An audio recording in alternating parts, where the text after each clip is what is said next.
RDC. La Haute Cour militaire a examiné, lundi, l'origine d'une 50aine d'armes et de munitions de guerre retrouvées à la résidence de Lubumbashi du prévenu général-major Smith Gihenga, ancien commandant de la 22e région militaire, lors de la perquisition effectuée par les éléments de l'état-major des renseignements, reprise dans la décision de renvoi du parquet général militaire au cours d'une audience à Kinshasa, capitale de la République démocratique du Congo. À la question de la Haute Cour sur l'origine de ces armes, le prévenu a répondu en ces termes qu'une partie de ces armes est venue des militaires de la 3e zone de défense commis à ma garde, dont certains ont été déployés et n'étaient ne plus commis à ma protection, et une autre partie, ce sont des militaires d'autres unités que j'ai eu à prélever en tant que commandant région militaire, aussitôt arrivé à Lubumbashi. Lorsque je suis arrivé à Kinshasa à la DEMIAP, mon général, l'équipe de ce service de renseignement est partie de Kinshasa pour Lubumbashi, désarmant les militaires qui étaient commis à ma sécurité, et la plupart de leurs armes ont été récupérées, dont je ne saurais connaître le nombre, car j'étais déjà à Kinshasa, a déclaré général-major Smith Gihenga. Il était dit que toutes les unités combattantes devaient être impliquées dans le cessez-le-feu. C'est là que, lorsque vous posez la question de l'évaluation aux habitants de Walungu, aux habitants de Binza dans les Rutshuru, aux habitants de Sake, aux habitants de Nyabiondo, aux habitants de Pinga, ils vous disent qu'en réalité, l'accord ne produit pas encore des effets. Parce que les combats sont intenses à Walungu et les populations continuent de fuir et de mourir au quotidien. Les combats sont intenses dans les groupements de Binza. Vous avez suivi un rapport préliminaire des agents des Nations Unies qui ont parlé de 140 personnes tuées. Mais le monitoring que nous avons fait état de plus de 300 personnes. Est-ce que nous allons parler d'un cessez-le-feu respecté? À Nyabiondo, à Kachebere, à Pinga, les combats sont intenses entre les éléments de l'armée rwandaise sous couvert de M23 avec les Wazalendo, de sorte que dans tout ce territoire-là, on se pose la question de savoir quand est-ce que les déclarations, l'accord de Washington, quand est-ce que la déclaration de Doha vont commencer à produire les effets. L'Union africaine se réunissait à Kigali et ne faisait pas allusion à la crise qui oppose le Rwanda à la RDC. Ozomona, na pesika exemple. Waneza ili kita ya banganganza fin ya ba. Avec l'Union africaine. Non. Je sais pourquoi j'évoque cet exemple-là. Je continue une explication. Bon. Ça veut dire que ezali kita, dans l'Union africaine, il y a ba évêque. Oui. Hein? Oui. C'est pour ça que je parle de l'Union africaine. Oui. Et ça, l'Union africaine, il y a avec les l'État. Et ça, c'est pas religieux. Oui, mais religieux, osez, trésor. Religieux, bah pasteur. Pasteur, bah va na biso. Bah va na société na biso, bah va na cité na biso, bah va na ba commune na biso, bah va na ba quartier na biso. Bah bi bah pas si tozomona. C'est à des occasions comme ça que certains messages doivent passer. Ngala loba qui pasteur a bangaraté.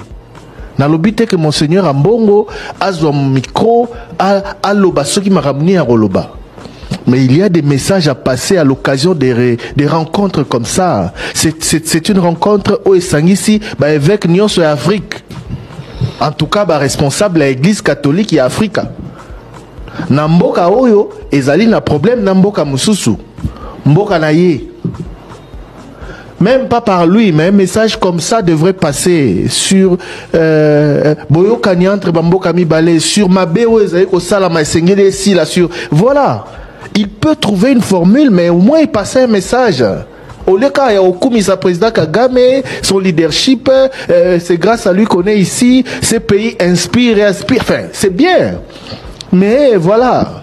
Au-delà de cela, dites la vérité aussi, dites la réalité. Le Lobato. Bazako faire croire biso que balingi mokonzi mboka koleka même tina mama marto akotaki.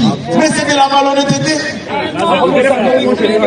Au moins mutu est-ce que lobby tango tozalaki na opposition yo lingaki mokonzi mboka Tozo isero ba film naka pour voir yango ezalia.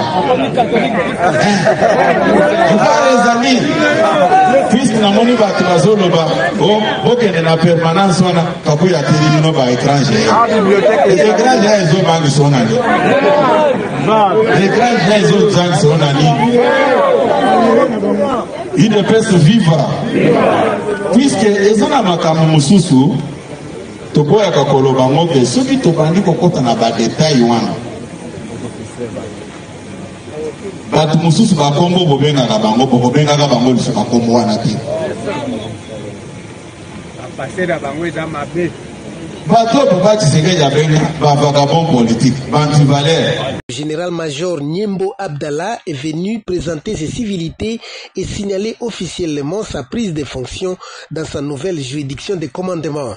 En retour, au nom du gouverneur de province Paul Lendongoli Aleba Bonga, le vice-gouverneur Didier Lomoyo Itekou souhaite à son hôte la bienvenue et lui assure le soutien total de la province ainsi que la promesse de coopération étroite pour relever ensemble les défis sécuritaires. Le général-major Nyembo Abdallah succède à son prédécesseur, le général-major Mujinga Mij Timothée, récemment rappelé à Kinshasa par la haute hiérarchie militaire. Les conducteurs des motos-taxis de la région de Béni réaffirment leur soutien aux autorités de la place dans la sécurisation de leur milieu. Ils ont fait cette déclaration à l'issue de la réunion qui a été présidée à leur intention par les vice-gouverneurs et gouverneurs d'intérim du Nord Kivu, les commissaires divisionnaires Louis Segon Karawa, ce mardi 5 août 2025 à Béniville. Les conducteurs des motos-taxis de cette partie de la RD Congo, par le biais de leurs responsables, disent oui à leur identification telle qu'initiée par les autorités compétentes. Pour Kiatenga Aaron, délégué des différentes corporations, cette mesure d'identification est salvatrice. Nous avons été interpellés par l'excellence monsieur le vice-gouverneur de la province du Nord Kivu par rapport à la situation qui se passe sur terrain dans le secteur des taximens. Et il y a l'opération d'identification. On a échangé longuement sur ce point et on a trouvé des solutions. On a vu que c'est trop important de pouvoir passer à l'identification pour nous permettre de pouvoir savoir qui est le responsable de la moto. En cas de vol de moto, on peut repérer la moto perdue comment. En tout cas, c'est dans le cadre de sécurité. Et sur ce fait, nous interpellons les membres de l'ICTECO. Donc les corporations de taxi-moto, de pouvoir se joindre à cette opération afin que toute opération puisse se passer dans des conditions normales, sans bruit, sans problème, parce que c'est à notre intérêt. À noter que la ville et le territoire de Béni renferment des dizaines de milliers de mototaxis qui jusque-là n'étaient pas identifiés. Bonjour monseigneur. Bonjour. Vous venez d'un long voyage de Kigali. Qu'est-ce qui vous a amené à Kigali et qu'est-ce que vous nous avez apporté de Kigali de bien pour notre pays? Eh bien, moi je pensais que vous alliez plutôt me poser la question de savoir combien de dollars j'ai ramené de Kigali, combien de fois j'ai rigolé et à combien de personnes j'ai donné la bénédiction. Si vous me posez ces trois questions, je vais vous répondre avec exactitude, précision et concision. Merci. Nous sommes arrivés à la fin de cette édition. Merci à vous de nous avoir suivis jusqu'ici. Si vous avez apprécié ces contenus, n'oubliez pas de vous abonner à notre chaîne, d'activer la cloche de notification pour ne rien manquer de nos prochaines vidéos. Likez et partagez cette vidéo. On se retrouve très prochainement. À bientôt.